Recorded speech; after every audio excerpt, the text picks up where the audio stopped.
ויהי דבר אדוני אל יונה בן אמיתי לאמור.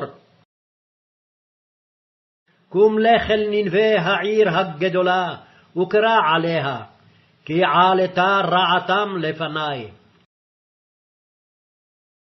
ויקום יונה לברוח תרשישה.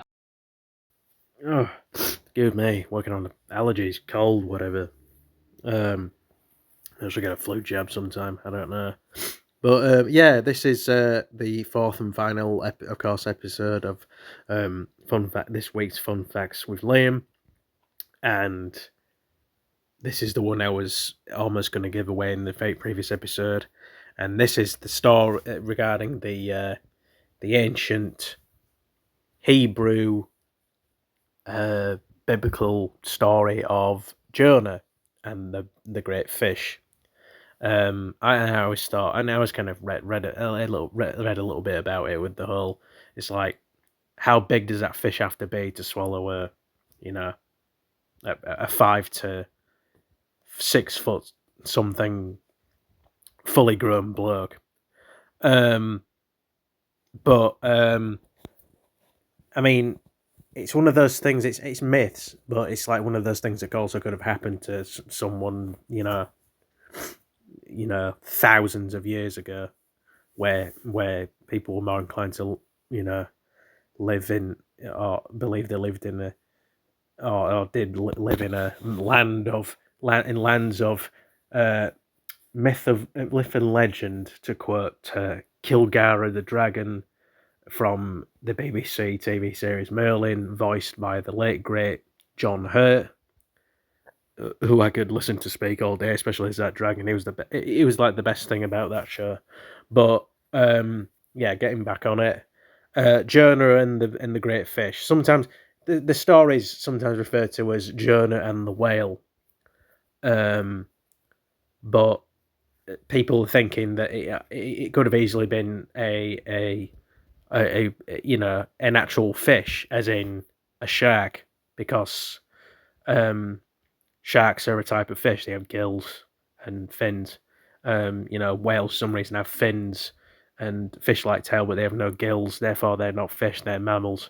But it easily could have been either back when Jonah was around. Theoretically, probably was.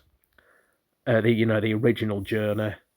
Maybe that's what people just generally call. Either they didn't understand what a whale was, or if they did, if they just chose to call. If it looks like a fish and swims like a fish, it's a fish. Like the analogy to do with the duck. If it looks like a duck and quacks like a duck and swims like a duck, it's a duck.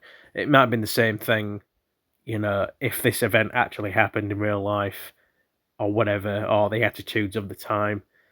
For many thousands of years after, several thousand years afterwards, it just called it a fish, and it may have been a whale, but it also may have been an a whale shark, therefore a fish. So who knows? Also, and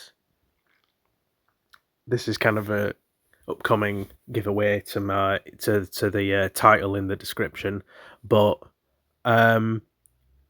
Jonah in a sense was, he encountered a kindred spirit animal, and what I mean is, in a sense, the name Jonah is associated with doves. Yeah, a dove, which is a symbol of peace and forgiveness and harmony, and the whale generally is an animal of peace and tranquility. So in a sense, he could say that the part of the tale is, or the end result of the tale is, he encountered, in a poetic, mythical sense, he encountered himself in a way, or a piece of himself that wasn't just Jonah the prophet. It was